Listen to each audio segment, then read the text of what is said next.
I want to share this piece with you real quick. And it's called VAN. And in this piece, I'm going to be speaking on behalf of many of you that maybe feel like you don't have a voice, that nobody's speaking up for you. This is my time to speak up for you.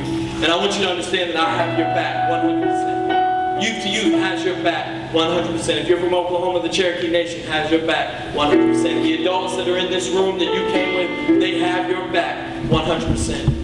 Look around at the people beside you, in front of you, next to you, behind you, they have your back. But I want to do this piece called VAN, and you'll understand what VAN stands for at the end of the piece. But it talks about the power of our words and our actions and how they affect others, and how they impact others. And if, like Ty said the other day, if our words and actions have the ability to tear people down, then they have the equal ability to build people up. We have to take responsibility for the things we say and the things that we do, and make it our mission to lead people better than how we found them. As I live and breathe, I realize I'm one of the last of a living breed. Call me a poet, a griot, a voice for the voiceless, or an MC. Call me a father, a lover, a brother. Call me everything I was meant to be. Or call me a comic, an author, and a storyteller. Call me everything I was sent to be. See, I want the dictionary's definition of passion and creativity to mention me. Can't you see? It feels good to love yourself unconditionally, intentionally, and with intensity. But if only it were that easy, huh? We love us and hate them. See, we've been taught to hate to see other people win. Or we love when other people's inner light dims or when their life's looking grim. Because then it makes our life a little more bearable. But does that seem fair to you? That for my life to be good, yours has to be terrible? Peep the parable. See, I think hate is a weak excuse for laziness, a way to reduce the true feelings that you're scared to express. See, I don't think you hate me, I think you're afraid of me. And I know that sounds like craziness, but I dare you to go ahead and confess. See, you don't hate the fact that I'm ethnic, or English is my second language, or questionable immigration laws make me an open target. I think you're afraid of me because of my work ethic, or because I speak two languages to your one, and that makes me more valuable in a global market. And so now, you're trying to tell me that you hate me just because I wear glasses, I get doctor's notes to avoid gym classes, I love computers, and I have a 4.30 GPA? Or maybe it's this. I bet you're just afraid of me, because unlike you, I don't conform to the masses, and I have a clear vision of my future. And you'll probably be working for me someday. And so now you're trying to tell me that you hate me just because I'm attracted to my same sex. If anything, you should thank me, because that means me and my partner are two less people that you have to compete with for the affections of the opposite sex. Unless your hatred, it really masks your own insecurities, because you hurting me and screaming that you're looking at your own sexuality with uncertainty. And if you don't believe me, ask anybody who knows anything about psychology, and they'll be like, certainly. And so you're trying to tell me that you hate me just because I'm the new kid in school, and because my clothes aren't that nice, and my shoes aren't that new?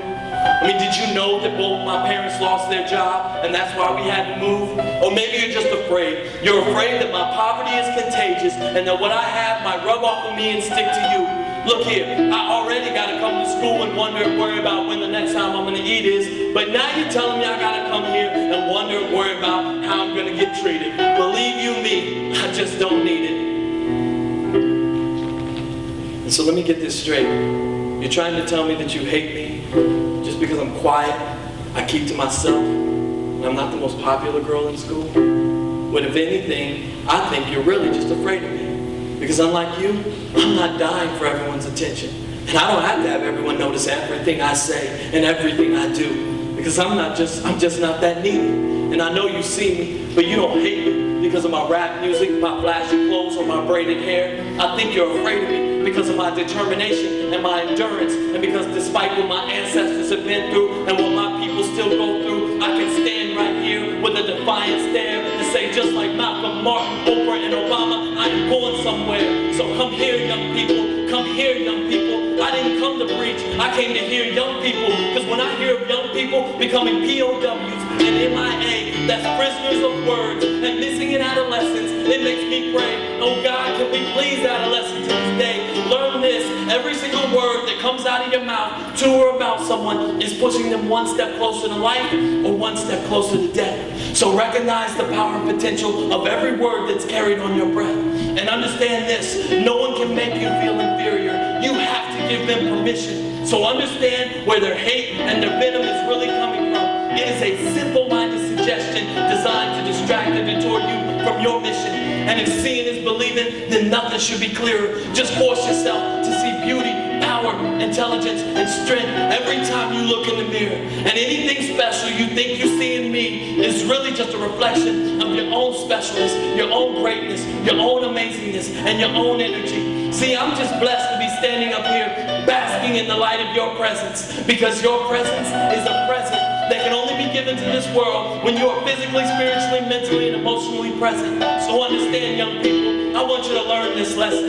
And more importantly, young people, into your heart, I want you to burn this lesson. Understand, young people, I want you to hear this lesson clearly. See, every single one of you is valuable and necessary. Understand, young people, I want you to live this lesson clearly. Every single one of you is valuable and necessary. Understand, young people, help me share this lesson clearly by looking at the person beside you, on either side, behind you, and in front of you, and let that person know that they are valuable and necessary. Tell everybody around you right now, they are valuable and necessary. Tell the people beside you, tell the people in front of you, tell the people behind you, you are valuable and necessary. You are valuable and necessary. Vanessa, you're valuable and necessary. Catherine, you're valuable and necessary. Dennis, you are valuable and necessary. Jessica, you're valuable and necessary. Paige and Maddie, you guys are valuable and necessary. Every single one of you is valuable and necessary. My name's Javier Sanchez. Thank y'all so much.